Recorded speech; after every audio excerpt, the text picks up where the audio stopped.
ஒரு காலத்துல சத்தியபுரம் என்ற அருமையான அழகான கிராமம் இருந்துச்சு.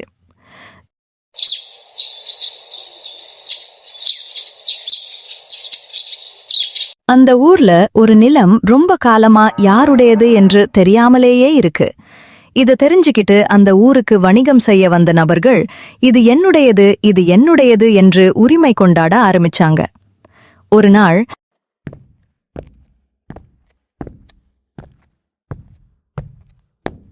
இது யாருடைய நிலம் என்று தெரியவில்லையே, இந்த நிலம் மட்டும் நம்மளுக்கு கிடைச்சிச்சுன்னா இந்த இடத்துல ஒரு வணிக வளாகத்தை கெட்டி இந்த ஊர்லயே மிகப்பெரிய கடையா நம்ம உருவாக்கிடலாமே. சரி, அடுத்த தடவை இந்த ஊருக்கு வர்றப்ப இந்த இடத்துல யார் இல்லாட்டினா நம்ம வளைத்து போட்டு விடுவோம்.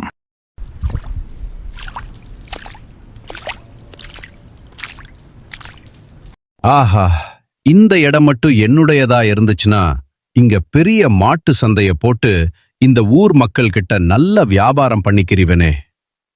சரி, போன மாசம் வந்து பார்த்தேன், இந்த இடம் அப்படியேதான் இருந்துச்சு. அடுத்த மாசம் வந்து பாப்போம். அப்படி யாருமே இல்லாட்டி நான் இந்த இடத்த நம்ம இடம்தான் சொல்லி வச்சுக்கிருவோம்.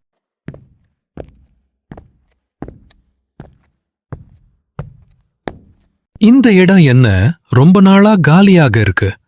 இதுக்கு உரிமையாளர் யாருமே இல்ல போல.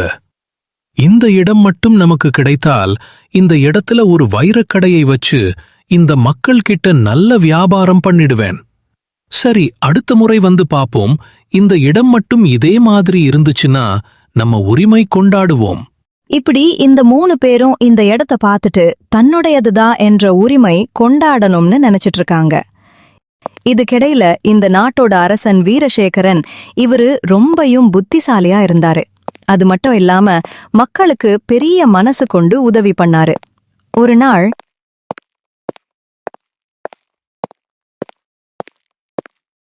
என்ன இது? போன மாதம் வந்து பார்த்தப்ப யாருமே இல்ல. இப்ப 2 பேர் நிக்கறாங்க.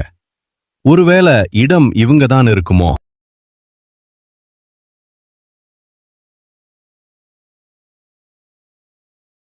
இந்த நிலத்தோட உரிமையாளர் யாருமே இருக்க மாட்டாங்கன்னு நினைச்சா இப்போ 2 பேரும் வந்து நிக்கறாங்க.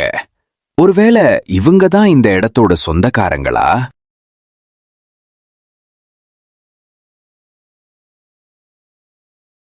என்னடா இது? நானும் பல மாசமா இந்த ஊருக்கு வியாபாரம் பண்ண வந்திருக்கேன். அப்ப எல்லாம் இந்த இடத்த வந்து பார்த்துட்டு தான் போயிட்டு இருப்பேன். யாருமே இருக்க மாட்டாங்க. இந்த இடத்த நம்ம வளைச்சு போட்டுறலான்னு வந்தா இங்க 2 பேரு வந்து நிக்கிறாங்க. ஒருவேளை இவங்க தான் இந்த இடத்தோட சொந்தக்காரங்களா? இப்படி 3 பேரும் அந்த நிலத்துக்கு மாத்தி மாத்தி உரிமையாளரா சொல்லி மனசுக்குள்ள கேட்டுக்கிட்டு இருந்தாங்க. அப்ப அந்த வழியா வழி வயக்காட்டுக்கு போற மாரியப்பன் இவங்க 3 பேரும் அந்த நிலத்துல நிக்கிறத பாத்துக்கிட்டு அவங்க கிட்ட வராரு. நீங்க 3 பேரு யார் இந்த இடத்துல நிக்கிறீங்க? இதுக்கு முன்னாடி இந்த இடத்துல உங்களோட பார்த்ததே இல்லையே. இப்படி மாரியப்பன் சொன்னதை கேட்ட உடனே இந்த இடம் யாருக்குமே சொந்தம் இல்லைன்னு அவங்க 3 பேத்துக்கும் தெரிய வருது. ஓ, ஒருவேளை நீங்க தான் இந்த இடத்தோட முதலாளியா? நான் சின்ன பிள்ளையிலிருந்து இந்த இடம் இப்படியே தான் இருக்கு. இந்த இடத்தோட சொந்தக்காரர் யாருன்னு யாருக்குமே தெரியல. நீங்க தானா அது? ஆமா, 3 பேர் இருக்கீங்க. யார் இந்த இடத்தோட முதலாளி?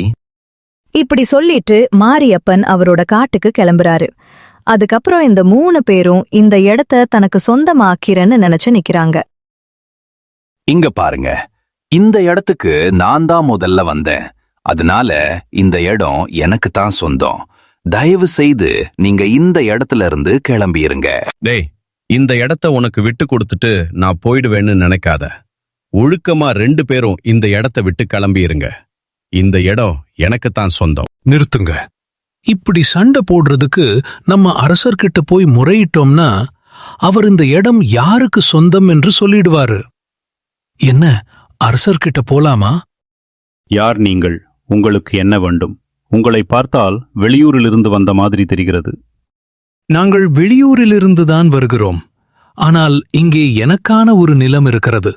அதற்கு இவர்கள் உரிமை கொண்டாடுகிறார்கள். அது என்னவென்று தாங்கள்தான் தீர்த்து வைக்க வேண்டும்.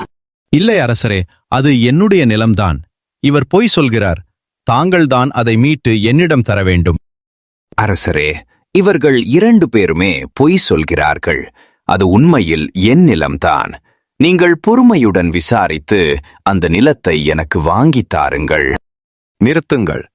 யார் நீங்கள் இங்கே வந்து இது என்னுடைய நிலம் என்று ஆர்ப்பரித்துக் கொண்டிருக்கிறீர்கள்? சரி, உங்கள் மூவரில் யாராவது ஒருவர் அந்த நிலம் உங்களுடையதுதானே என்று ஆதாரம் எதுவும் வைத்திருக்கிறீர்களா? இப்படி அரசர் கேட்க கேட்க எந்த ஊரு ஆதாரமும் இல்லை என்று அந்த 3 பேரும் சொல்றாங்க. இத கேட்ட அரசர், அப்படியென்றால் ஒன்று செய்யுங்கள். நீங்கள் 3 பேரும் இன்று சென்று 1 மாத காலம் கழித்து வாருங்கள். அதன் பின்பு அந்த நிலம் யாருடையது என்பதை நான் கூறுகிறேன். இப்போது சென்று வாருங்கள். அமைச்சரே, அந்த நிலம் எங்கு உள்ளது என்று பார்த்து அந்த நிலத்தில் ஒரு வளர்ந்த மரத்தை ஊண்டி வையுங்கள். 1 மாத காலம் கழித்து அதை பார்ப்போம். அரசர் சொன்ன மாதிரியே அந்த நிலத்துல ஒரு பெரிய மரத்தை ஊண்டி வைக்கிறாங்க. இப்படியே 1 மாத காலத்திற்கு அப்புறம் அந்த 3 பேரும் அரசர்கிட்ட வராங்க. அப்ப, அரசரே, 1 மாத காலம் கழித்து எங்களை வரச் சொன்னீர்கள். நாங்களும் வந்துவிட்டோம். இப்போது கூறுங்கள், அந்த நிலம் யாருடையது என்று.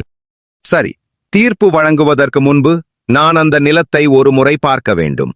அந்த நிலத்தை பார்த்த பின்புதான் உங்களில் யார் அந்த நிலத்தின் உரிமையாளர் என்பதை நான் சொல்ல முடியும். வாருங்கள், அந்த நிலத்திற்கு போவோம். இப்படி அரசபையிலிருந்து எல்லா பேரும் அந்த நிலத்துக்கு போறாங்க. அந்த நிலத்துல போனதுக்கு அப்புறம் அரசர், இந்த நிலம் தானே நீங்கள் சொன்ன நிலம்? ஆமாம் அரசே, இந்த நிலம்தான். எப்படியாவது தீர்ப்பை சொல்லுங்கள், ஆவலுடன் இருக்கிறேன்.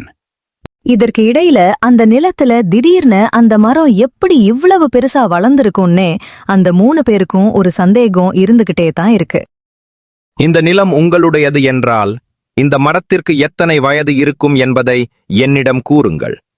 யார் என்னிடம் சரியான பதிலை சொல்கிறார்களோ அவர்களுடைய நிலம்தான் இது.